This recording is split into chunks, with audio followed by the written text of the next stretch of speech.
जीवन में। पहला कि मुझे समाज के लिए कुछ करना है। तो उन्होंने कहा जा तू करेगा लेकिन बहुत पछताएगा। वो खुद रो रही। और फिर इसके बाद मैंने कहा आत्मज्ञान। बोले जा मैं तो नहीं करा सकती लेकिन तुझे इतने साल बाद हो जाएगा। मुझे 2015 में ही पता चल गया था कि मुझे आत्मज्ञान कब होगा। फिर इसके बाद तीसरी मैंने कहा मैं तेरे बिना नहीं रह सकता, तू जब बोली तू जब बुलाएगा मैं तब आऊँगी। और ये गलती मुझसे हो गई कि मैंने एक तो ये मौजूद है और एक गुरु भाई और वहाँ फिर वो तीसरी बार आई भी नहीं, क्योंकि उन्होंने मुझे बोला था ना। तो साधक यही गलती करता है। हमें कोई भी मेरे जीवन में अगर अध्यात्म में कोई भी अनुभव हो रहा है तो अपने गुरु और इष्ट के अलावा किसी से शेयर मत करो। किए तो तुम गए, तुम्हारी यात्रा रुक जाएगी और तुम गिर जाओगे, क्योंकि सामने वाला राग द्वेष में है। या तो बहुत आश्चर्यचकित हो जाएगा या तो आप पे हंसेगा, दो में से एक होगा। और मैं खुद ऐसा गलती किया हूँ, इसीलिए तो आप लोगों को सचेत करता हूँ कि मत बात करो, क्योंकि मुझे मालूम है तुम गिर जाओगे। अगर तुम उठते तो मैं बोलता यार दिन भर रात भर बात करो आपस में, मुझे क्या पड़ी है। लेकिन मुझे पता है तुम गिर जाओगे, क्योंकि मैं वहाँ से आगे आया हूँ, मैं ये सब झेला हूँ और मतलब मैं बहुत कुछ खो दिया हूँ। और मैं नहीं चाहता आप लोगों के साथ ऐसा हो।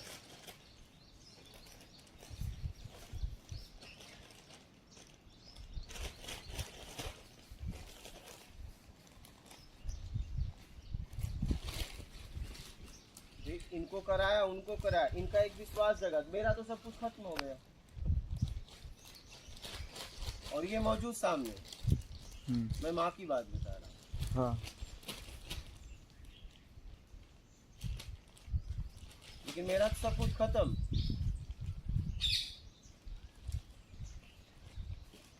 इसके बाद मैंने बहुत प्रयास किया, ऐसा नहीं है, फिर उनका आना नहीं है।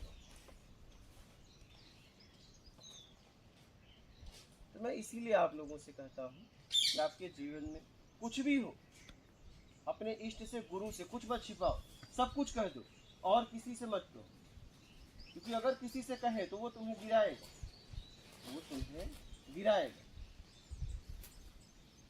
एक तैरने वाला है, दोनों तैरने वाले हैं तो दोनों तैर के निकल सकते हैं। लेकिन एक डूबने वाला है, ठीक है, और एक तैरने वाला है, ठीक है, तो ये डूबने वाला उसे डुबा देगा। क्या? डूबने वाला उसे डुबा देगा। अब दोनों सीखने वाले हो तो कौन किसको तैरना सिखाएगा? उसमें से एक सीखने वाला हो, एक सिखाने वाला हो, तब जाके उसे तैरना सिखाया जा सकता है। कुछ भी, कोई भी काम ले लो दुनिया का, कोई भी काम ले लो, मैं कह रहा हूँ दोनों अगर सीखने वाले हैं तो दोनों उसका तहस नहस कर देंगे। एक व्यक्ति सीखने वाला हो और एक सिखाने की क्षमता रखता हो, पूर्णतः, आधा अधूरा नहीं, तब जाके उसको वो सिखा पाए।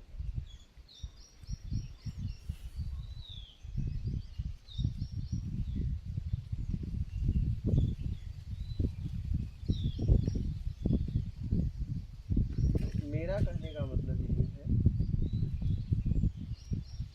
कि कोई भी बात जितना बोला जा रहा है, अगर आप किसी को गुरु मानते हो तो उसके एक एक शब्द पे ध्यान रखो। उसने अगर बोल दिया तो पत्थर की लकीर है, उधर इधर से तस से मस मत, तब जाके कुछ होगा। जैसे सबरी को उनके गुरु ने कहा कि राम खुद आएंगे, तुम इंतजार करना, तो उसने तस से मस नहीं, वो ऐसा नहीं कि राम आएंगे चलो दुनिया में घूमती हूँ गप मारती हूँ, ठीक है, और कहीं भी राम आएंगे हमसे मिलेंगे ना, गुरु ने बोला है। क्या गुरु ने बोला है? ऐसा तो नहीं था ना। उसने कुटिया बनाई और पूरी जिंदगी वही इंतजार में लग गई। ऐसा नहीं थी उसने चौराहे पे जाके गप मारा राम आएंगे तो हम उसके दुनिया में कहीं भी मिल लेंगे, ऐसा नहीं।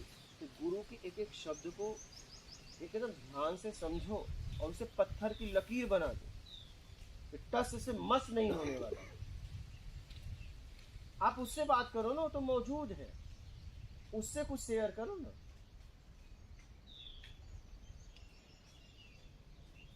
आप हमें कुछ शेयर करना चाहते थे, हमें सुनने में कितना दिन लगा, हमें सुनने में कितना दिन लगा, कितने दिन बाद मैंने आपको बुलाया और कहा अब बताओ, क्योंकि अब तुम बताने की स्थिति में हो और मैं सुनने की स्थिति में। नहीं तो मैं तुरंत बोलता अच्छा बोलो, लेकिन वो कोई साधारण बात नहीं थी, आपके जीवन का कुछ अनुभव बता रहे थे और मैं सुनने के लायक नहीं था कि मैं पूरी तरह, अगर मैं सुनता तो पूरी तरह नहीं सुन पाता। तो जिस दिन मैं पूरी तरह तैयार हुआ आपकी बात सुनने के लिए, उस दिन मैंने आपको बुलाया कि आज अब बताओ, क्योंकि अब मैं पूरी तरह आपकी बात सुन के और आपको आगे का मार्ग बता दूंगा। नहीं तो मैं उसी दिन नहीं सुन लेता। लेकिन वो कोई साधारण बात नहीं थी, इसलिए इतने दिन लग गए, क्योंकि आप जीवन का कुछ अनुभव मुझसे व्यक्त कर रहे हैं और अगर मैं कहीं और होके सुन रहा हूं तो कोई मतलब नहीं, तो मुझे इसीलिए इतने दिन लग गए।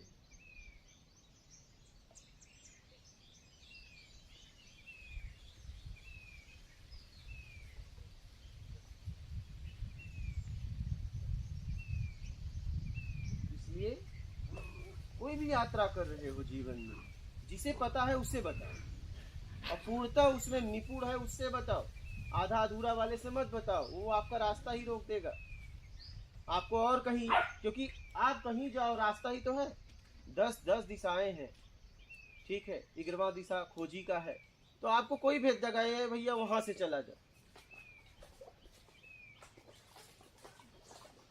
समझ रहे हो। एक आदमी से आप एक ही गांव का रास्ता पूछो, पूरे गांव से सब अलग अलग बताएंगे, क्या सब अलग अलग बताएंगे।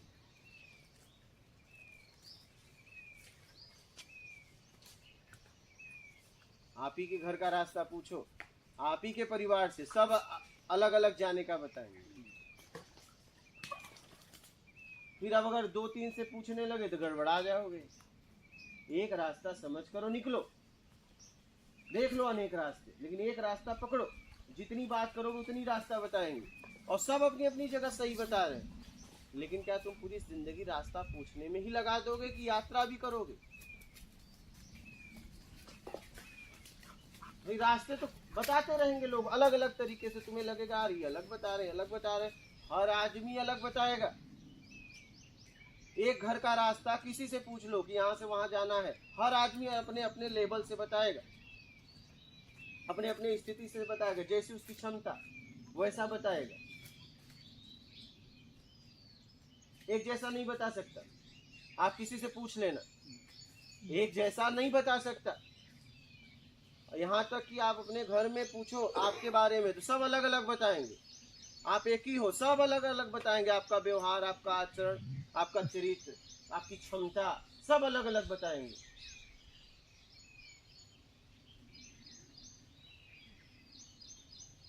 इसीलिए साधना को साधना की तरह करो, टाइम पास मत करो। आप क्या करने निकले हो, ठीक है, उसे पहले पूरी तरह जान लो और उसमें क्या नियम संयम का पालन करना पड़ेगा ये देख लो, और वो कर सकते हो तो आगे बढ़ो। अब वो व्यक्ति से पूछ रहा हूँ तूने घूस खाया है, सीधा नहीं, सीधा बोलना खाया हूँ नहीं, घुमा रहा है, मैं तो अब ईमानदार रहा, सारी पोटली बांध के घूस खा के रख दिया, तू ईमानदार रहा, उसका परिणाम कौन भोगेगा? तुझे भोगना पड़ेगा ना। ये वो भी नहीं बता पा रहा है, कर रहा है मैं तो ईमानदार। वर्तमान में बेईमान भी ईमानदार है जब कुछ कर ही नहीं रहा है, तो हर व्यक्ति दुनिया का ईमानदार है जब, हाँ फिलहाल के लिए तो ईमानदारी है, हर बेईमान भी ईमानदार है जब कुछ काम नहीं कर रहा है।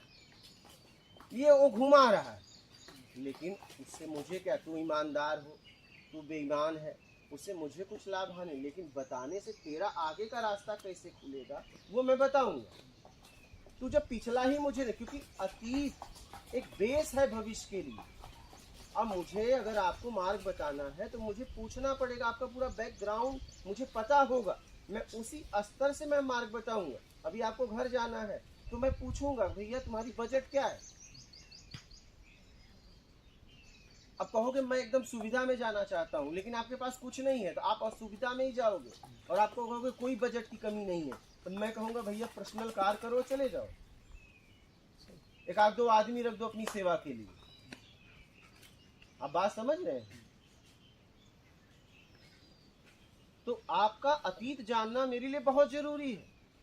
जब तक व्यक्ति अतीत नहीं जानेगा, आपका बैकग्राउंड नहीं जानेगा, आपने कौन कौन सा कर्म करके आप यहाँ तक आए हो, तब तक भविष्य का निर्माण कैसे होगा? अगर आपको कहीं जाना है तो आपका चाल का भी तो मुझे पता होना चाहिए, आपकी ताकत का तो मुझे पता होना चाहिए। अब वो व्यक्ति खुल के बता नहीं रहा है, और जब तुम खुल के नहीं बता रहे फिर यहाँ क्या कर रहे हो? फिर निकलो, क्योंकि आपकी आगे की यात्रा ही नहीं होगी, समय बर्बाद होगा।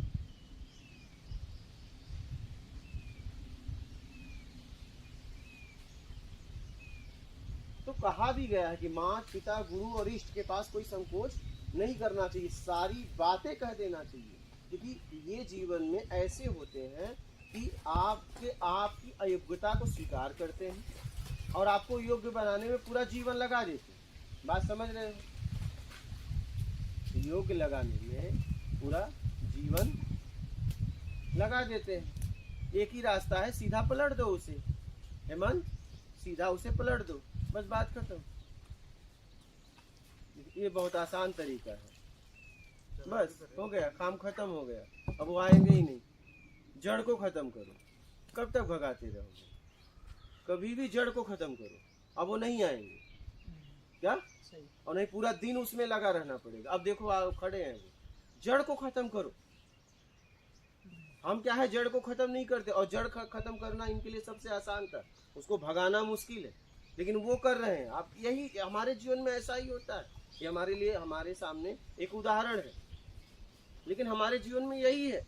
जड़ खत्म करना आसान है, लेकिन हम जड़ को रखते हैं और मेहनत करते रहते हैं पूरी जिंदगी। जैसे उस मेहनत में 2 लोग लगे थे, लेकिन इन्होंने फट से कर दिया, देखो काम खत्म हो गया। क्या नहीं, शाम तक लगे रहते, वो भगाते आते, भगाते आते। और ऐसा नहीं कि यहाँ कर रहे हैं, ऐसा जिंदगी भर हम करते हैं। जड़ को पाल के रखते हैं और पूरा जिंदगी उसकी सुरक्षा में लगे रहते हैं।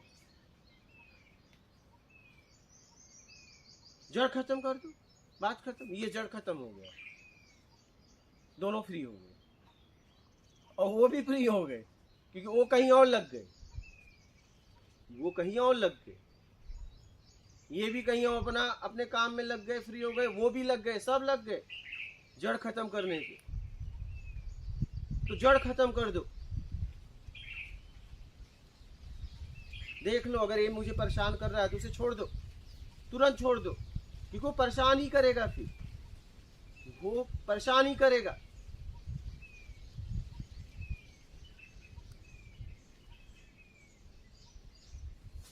छोड़ दो तुरंत, क्योंकि वो परेशान ही करने वाला है। कांटा कांटे का काम करेगा, फूल फूल का काम करेगा, कांटा कभी फूल नहीं बनेगा। आप इस उम्मीद में मत जियो, इस उम्मीद में मत जियो। जीवन में ये याद रखो, खुलकर बात करो। अपना कभी पराया नहीं हो सकता, पराया कभी अपना नहीं हो सकता। इसलिए किसी को रोकने के लिए बात ही मत करो कभी भी।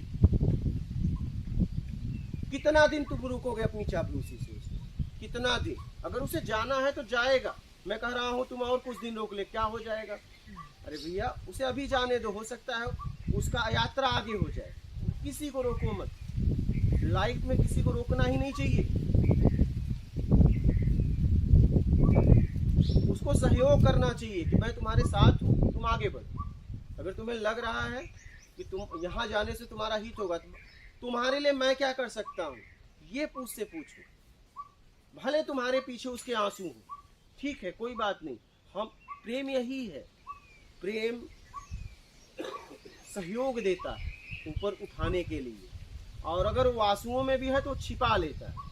हम तुम्हारे साथ, हम तुम्हारे साथ, यही प्रेम की परिभाषा है कि तो ठीक है, अगर इससे तुम्हारा स्तर उठ रहा है मुझे छोड़ने से, तो मैं तुम्हारे साथ हूँ। उस छोड़ने में प्रेम कभी रोकता नहीं है, विरोध कभी नहीं करता है।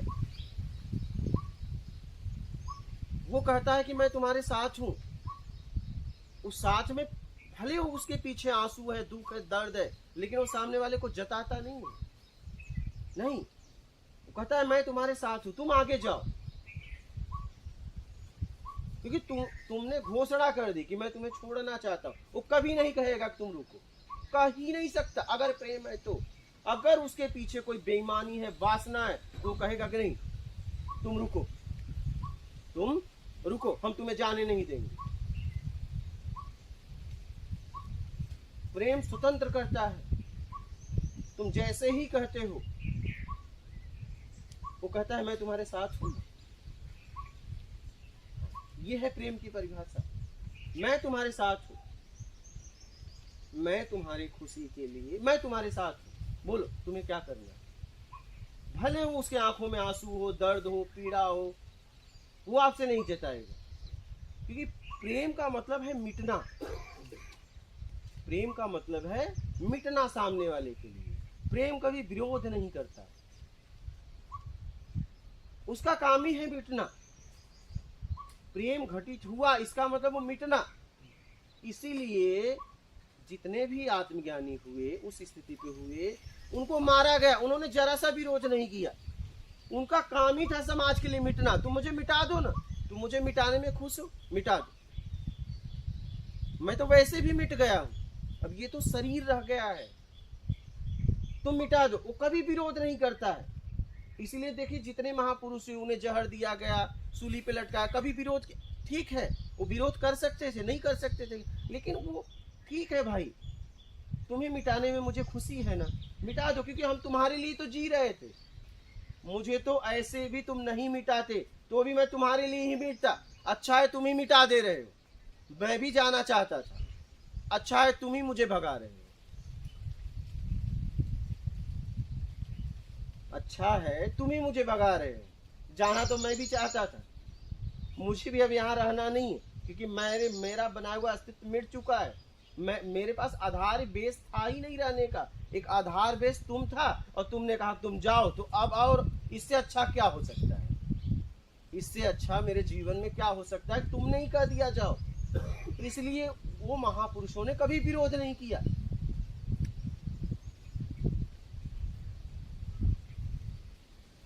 क्योंकि उन्हें तो जाना था, वो तो आपके सहारे, आप एक आधार थे, बेस थे उनके जीवन का, वो जी रहे थे।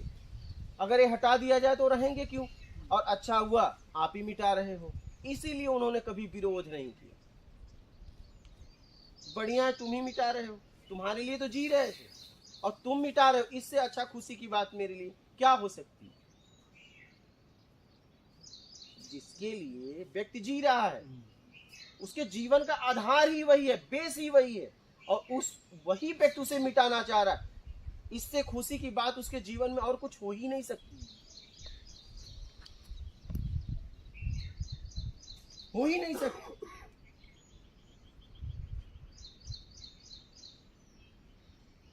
और क्या चाहिए उसे, और क्या चाहिए। जिसके लिए जी रहा था और वही मिटाने के लिए तैयार हो गया, अब उसे क्या चाहिए। वो तो कब से तैयार था, और वो तो मिट चुका है। अब तो उसका शरीर छूटेगा, शरीर से वो छूट जाएगा, बात खत्म। वो तो कब से तैयार था छोड़ने के लिए।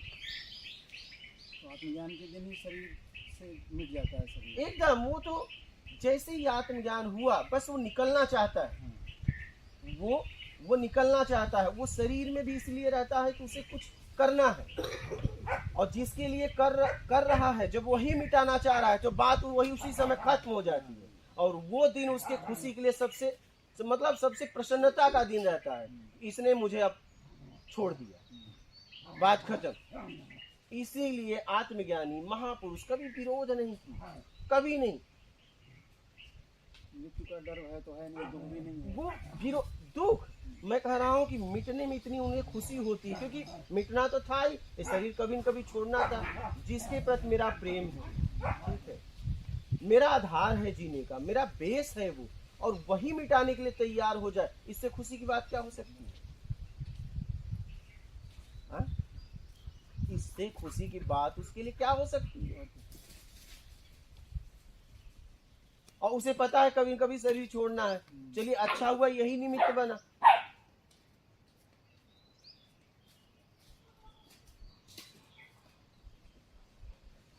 प्रेम कभी विरोध नहीं करता, कभी नहीं करता है विरोध। वो आंसुओं में भी मुस्कुराएगा, दुख में भी मुस्कुराएगा, और तुमसे कुछ नहीं कहेगा। तुम कहोगे ये करना है, कहेगा मैं तैयार, मैं तुम्हारे साथ हूं। वो कभी नहीं कहेगा कि नहीं तुम ये ना करो। हाँ हाँ, अगर तुम्हारे लिए कुछ गड़बड़ वहां है, वो गड़बड़ी बताएगा। क्या कि आप ये करने जा रहे हो तो इसका परिणाम ये आएगा, और तुम कहोगे नहीं तब भी करना है, कहेगा चलो मैं तुम्हारे साथ हूं। जैसे रावण को उसके भाई ने समझा दिया, ठीक है, कि देखो राम कोई साधारण नहीं, लक्ष्मण कोई साधारण नहीं है, सीता कोई साधारण नहीं है, ठीक है, लेकिन फिर भी मैं तुम्हारा साथ दूंगा। क्या? हाँ, पतन तो होना है, पतन तो होना है, लेकिन फिर भी मैं तुम्हारे साथ हूं, ठीक है, फिर भी मैं तुम्हारे साथ हूं। पतन तो पक्का है, उसे पता था, यही प्रेम है। हाँ, उसे पता था मेरा पतन होगा, इसका भी पतन होगा, लेकिन फिर भी मैं तुम्हारे साथ हूं, तुम मेरे भाई हो, इसीलिए उसे मोक्ष हुआ है। पता है? हाँ, क्योंकि प्रेम में बह गया वो, प्रेम में बह गया। विभीषण को नहीं हुआ, भक्त कहलाए, लेकिन उसको हुआ कुंभकर्ण को। क्यों हुआ पता है? क्योंकि उसे सब पता था, और कहा फिर भी मैं तुम्हारे साथ हूं, क्योंकि मेरा प्रेम तुमसे है, तुम मेरे भाई हो। पतन तो है पक्का, मुझे पता है वो साधारण लोग नहीं है, लेकिन मैं तुम्हारे साथ हूं, इसीलिए कुंभकर्ण को मोक्ष हुआ। पता है ना? इसीलिए प्रेम में बह गया वो। भाई को बताया, ऐसा नहीं कन्विंस किया, नहीं नहीं नहीं, बताया, अपनी बात को रखा और कहा ऐसा मत सोचना, मैं तुम्हारे साथ हूं। हाँ हाँ, तुम्हें बता रहा हूं। क्या? तुम्हें बता रहा हूं, क्योंकि मुझे पता चल गया है कि जिसके साथ तुम शत्रुता की हो कोई साधारण लोग नहीं है, उनकी शरण में लो, लेकिन फिर भी नहीं जाओगे, फिर भी मैं तुम्हारे साथ हूं। उसने युद्ध किया, उसे पता था, और उसे मोक्ष हुआ। अगर कोई प्रेम में है तो उसे तो मोक्ष पक्का है, उसे कुछ करना ही नहीं होता है। प्रेम में अगर कोई उतर गया तो उसका तो मोक्ष पक्का है, बचा क्या उसके जीवन में? प्रकृति से भी प्रेम में है तो भी मोक्ष पक्की है, क्योंकि रावण तो प्रकृति था। हाँ, रावण उसका भाई था। हाँ। समझो जरा, रावण उसका भाई था, ठीक है, और उसका एक संबंध था, और भाई के साथ कभी भी भाई को खड़ा होना चाहिए, ठीक है, तो उसके साथ खड़ा रहा, उसके साथ वो खड़ा रहा। तो प्रेम तो कोई किसी से होगा ना, प्रेम में तो कोई सामने खड़ा ही होगा। गुरु से होना, किसी से हो सकता है, किसी से हो सकता है। आनंद को बुद्ध से हुआ तो उनको भी तो हो गया लास्ट में। अगर प्रेम में आप उतर गए तो फिर आप मुक्ति, मोक्ष, आत्मज्ञान पक्का, उसमें संशय ही नहीं है। यहाँ तक तुम अपने भाई से भी सच्चे प्रेम में उतर गया तो भी, अगर प्रेम में उतर गए तो प्रेम का मतलब जहां विरोधाभास नहीं है, मैं तुम्हारे साथ हूं तो हूं, बात खत्म। क्या? मैं तुम्हारे साथ हूं तो हूं। जैसे युधिष्ठिर के साथ कुत्ता गया तो कुत्ता स्वशरीर गया, युधिष्ठिर का उंगली कट गया, समझना। कुत्ते ने कहा मैं तुम्हारे साथ हूं तो हूं। अब उन्हें रोका जा रहा था, बोले नहीं, अगर ये नहीं आएगा तो मैं भी नहीं आऊं, क्योंकि मेरे साथ है। ये साथ का इतना महत्व है, साथ का इतना महत्व है। साथ कोई साधारण ना समझो।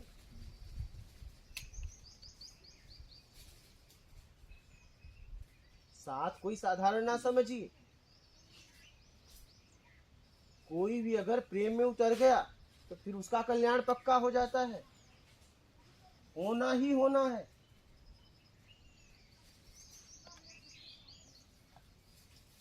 इसीलिए महापुरुषों ने कभी विरोध नहीं किया। उनके साथ चाहे जैसा बर्ताव करो, वो बस अपना काम करते हैं, मुस्कुराते रहते हैं। हाँ, विरोध वाले भी उनके ज्ञान का कभी उपयोग करेंगे, ऐसा नहीं, वो भी करेंगे।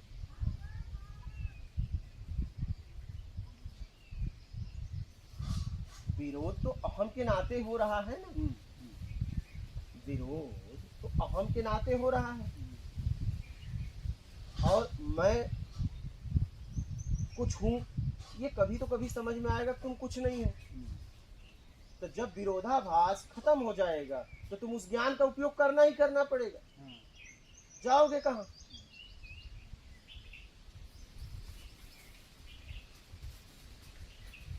इसीलिए मैं आप लोगों से कहता हूं कि भैया सचेत रहो और सूझबूझ के साथ जियो, सूझबूझ के साथ आगे बढ़ो।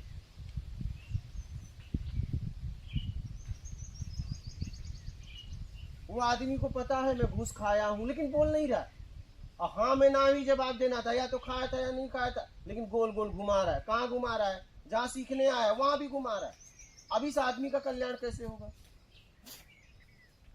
जिसके पास आत्म कल्याण के लिए आया, जब तू उसको ही पूरी बात नहीं बताएगा तो फिर तेरा कल्याण कैसे होगा? गुरु से कपट तो बिल्कुल नहीं होनी चाहिए। तो वही तो मैं कह रहा हूँ, जब वहां ही तुम खुल के नहीं बोलोगे, अरे भाई उसे पता है तुम कितने भ्रष्ट हो, उसे कुछ छुपा नहीं है, लेकिन जब तुम बोलोगे, तुम्हें भ्रम है कि उसे नहीं पता है, ये भी तुम्हारा एक भ्रम है। उसे पता है अगर उस स्थिति में है तुम, लेकिन वो अपने मुंह से नहीं कह सकता, क्योंकि तुम जब बोलोगे तो जब तुम अपनी बात रख दोगे तो उसके सामने तुम गिर जाओगे। क्या? जब तुम अपनी सारी व्यथा उसे सुना दोगे तो उसके सामने तुम गिर जाओगे, और जब तुम गिर जाओगे तो वो तुम्हें उठा देगा। और जब तक तुम नहीं बताओगे, तुम्हारी अकड़ तुम्हारे पास रहेगी, कहोगे इसे ये क्या जानता है, वो सब जानता है, तुम समझ नहीं पा रहे। उसे पता है, क्योंकि उसी दुनिया से तो वो भी आया है। अगर गुरु पद पे कोई पहुंचा है तो उसी दुनिया, वही जिल्लत, वही बेईमानी, वही ईमानदारी, छल कपट, चोरी, बेईमानी, चापलूसी, काम, क्रोध, मद, लोभ, सबको उसने समझा है ना, ऐसे ही थोड़ी ना आ गया। तो उसे पता नहीं तुम्हारा स्तर क्या है, पूरा पता होता है। फिर वो तुम्हारे मुंह से सुनना चाहता है, तुम्हारे मुंह से बोलोगे तो तुम गिर जाओगे उसके सामने, और जब तुम उसके सामने गिर जाओगे तो वो तुम्हें उठा देगा। लेकिन जब तक तुम गिरोगे नहीं तब तक वो उठाएगा नहीं। समर्पण तभी होगा जब तुम सारी बात कह दोगे। जब तुम सारी बात कहोगे और फिर वो आपको मार्ग बताएगा, और जब आपकी यात्रा होगी तब समर्पण होगा। जाओ तो बताओ, या तो जाओ मत, क्योंकि ये आपके अयोग्यता को स्वीकार करके योग्य बनाने में पूरी जिंदगी लगा देते हैं, धन तन ज्ञान।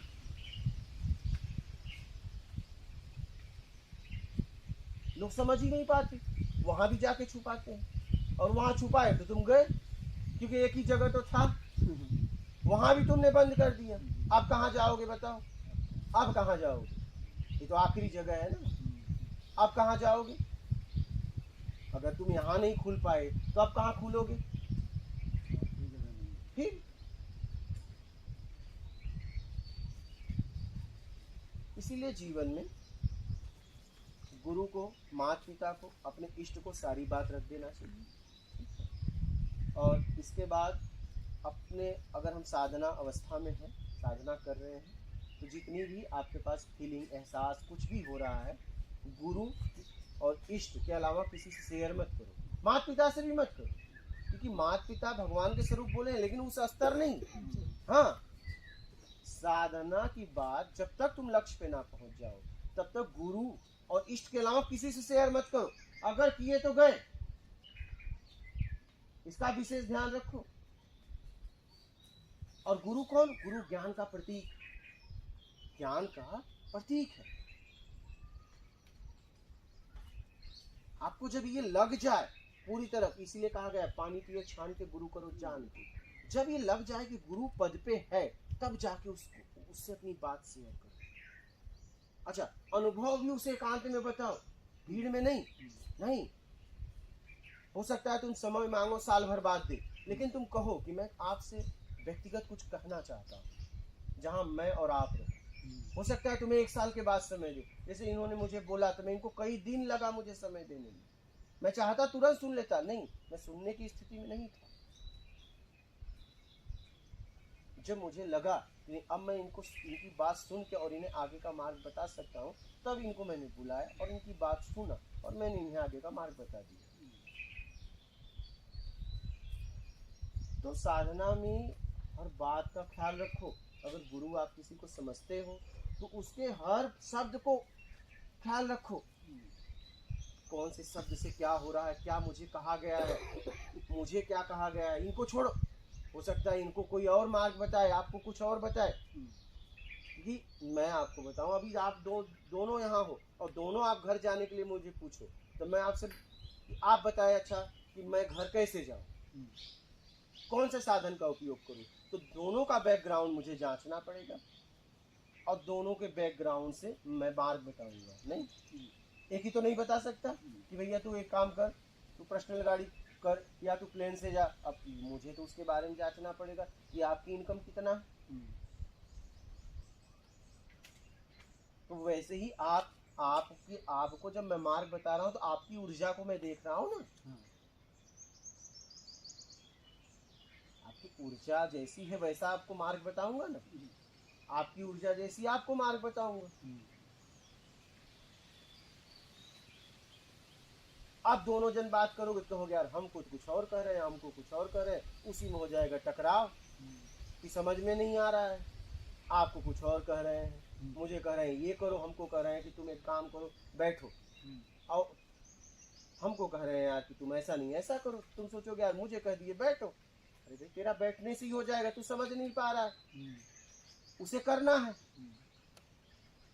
लेकिन जब दोनों अपनी बात रखो टकराव हो जाएगा कि यार मुझे कह रहे हैं कि बैठो और ये और उनको कह रहे हैं कि यार तुम ये ले लो, ये आगे बढ़ो, समझ में नहीं आ रहा है। इसलिए आपस में बातचीत नहीं करना, समझ रहे हैं? यात्रा रुक जाती है। और मेरे साथ हुआ है, मैंने आपको बताया। ऐसा नहीं कि आप ही के साथ हुआ है, मैं तो बहुत कुछ खो दिया,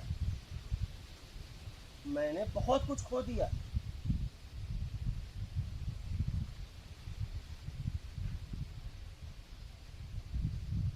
ये बात भी अभी मैं रख रहा हूं, मैंने बहुत कुछ खो दिया, बस जरा सा गलती, जरा सा गलती। वादा हमसे हुआ, हमारे लिए हुआ, हमने किसी और के लिए उपयोग कर लिया, और एक बार नहीं 2-2 बार कर लिया।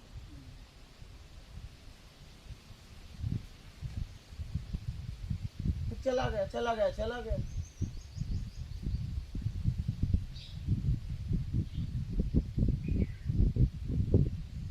मेरा ये कहना है कि आप लोग ऐसी गलतियां ना करें, नहीं तो होने के बाद बहुत पछताओगे, होने के बाद मिलेगा भी नहीं।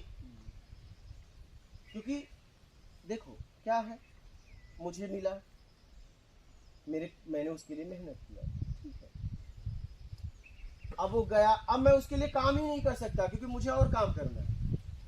मेरे पास अब उतना समय ही नहीं है, मेरे पास उतना समय ही नहीं है कि मैं अब उस काम के लिए समय दूं।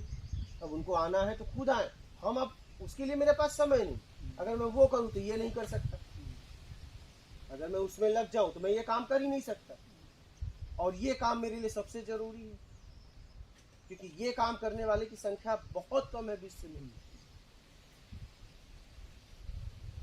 शरीर सेवा, भोजन सेवा बहुत है, सत्संग सेवा बहुत कम है, प्रवचन सेवा है, कथाएं सेवा है, लोगों की वाणी की सेवा हो रही है, लेकिन उससे कुछ हो नहीं रहा।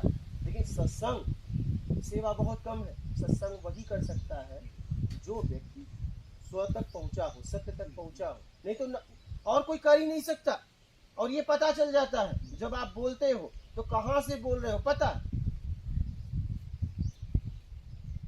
क्योंकि चाहे वो आत्मज्ञानी हो चाहे गृहस्थी हो, वो नहीं बोलता है। मुझे ऐसा लगता है अरे भैया आप कुछ बोल रहे हो तो अपनी जानकारी बोल रहे हो, और कहां से बोल रहे हो।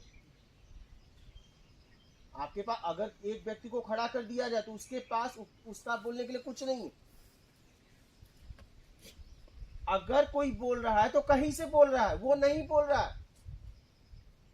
कोई भी ऐसा आपको लगता है मैं बोल रही हूं, मैं बोल रहा हूं, ऐसा नहीं है। आप बोल रहे हो ना तो कहीं से बोल रहे हो, आप कुछ बोल ही नहीं सकते। आपका आधार है बोलने का, एक सामने और एक अतीत में लिया है, और दोनों हटा दिया जाए तो आप खत्म, तुरंत खत्म। इसीलिए मैं कहता हूं कुछ नहीं में आ जाओ। यहां कोई नहीं बोल रहा है, कोई नहीं। तुम्हें ऐसा लगता है कि ये व्यक्ति बात कर रहा है, एकदम नहीं कर रहा है। वो जैसी तुम्हारी स्थिति है वैसा बात कर, वो कहीं से बात कर रहा है। कोई किताबों से बात कर रहा है, कोई महापुरुषों की वाणी से बात कर रहा है, अपनी जानकारी से कर रहा है, कोई आत्म से बात कर रहा है, आत्म से निकल रहा है। तो आत्म से निकलने वाला ज्ञान बारिश की तरह होता है। अभी आप मोटर लगा के जमीन से टंकी से कितना भी इसकी सिंचाई करो, आप रोम पत्ते पत्ते में नहीं कर सकते। लेकिन जब एक बारिश होती है तो इसके रोम रोम में चला जाता है, वही सत्संग होता है। सत्संग जब होता है तो रोम रोम से अंदर घुसता है। ये दो कान से नहीं घुसता है सत्संग, दो कान से तो जानकारियां घुसती हैं। सत्संग रोम रोम से जाता है। आप ये मत सोचना कि बस दो कान से जाता है, रोम रोम से घुसता है। यही सत्संग है। और सत्संग अमृत भी है, विष भी है। पहले आपके बनाए हुए अस्तित्व को मिटाता है, इसलिए वो विष है। और जन्म मरण से छुटकारा दिला देता है, वो अमृत है। ये दोनों, पहले ये मारता है। गुरु विष भी है, अमृत भी है। पहले वो विष है, पहले आपकी बनाई हुई सारी धारणाएं को तोड़ देता है। गुरु सबसे ज्यादा दुख देता है। अगर उसके दुख को अगर कोई बर्दाश्त कर लिया तो वो तर जाएगा। सबसे ज्यादा अगर तुम्हें दुनिया में कोई दुख देता है तो गुरु।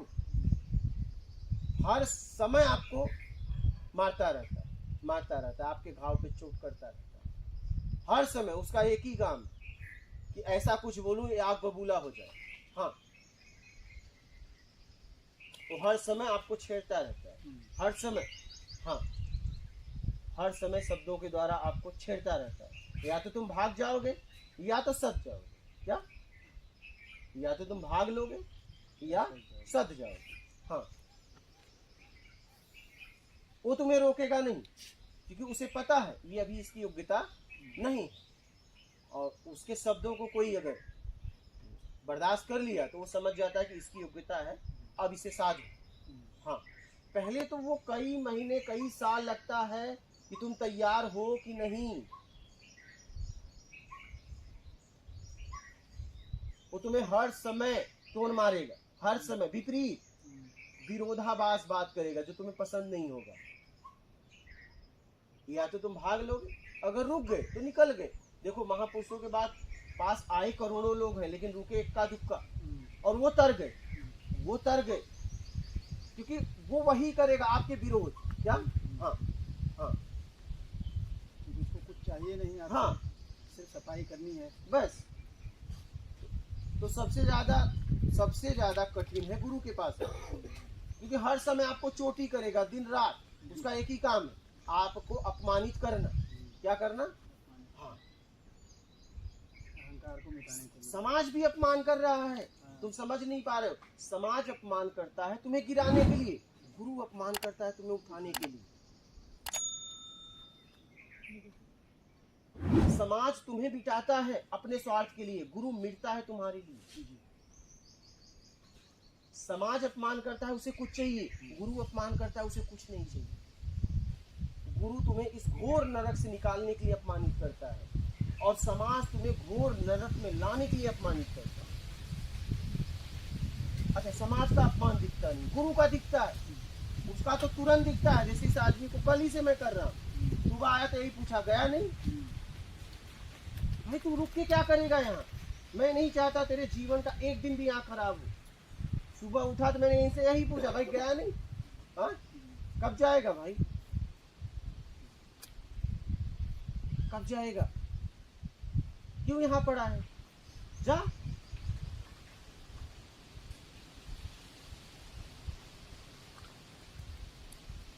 सबसे ज्यादा कठिन गुरु के पास रहना है। हाँ, सबसे ज्यादा देखो, लाखों करोड़ों उसके पास आए, उसके पास टिकटें बहुत कम है, बहुत कम संख्या रहती है। आखिरी में कोई कोई बचता है, वो तर जाता है। हाँ,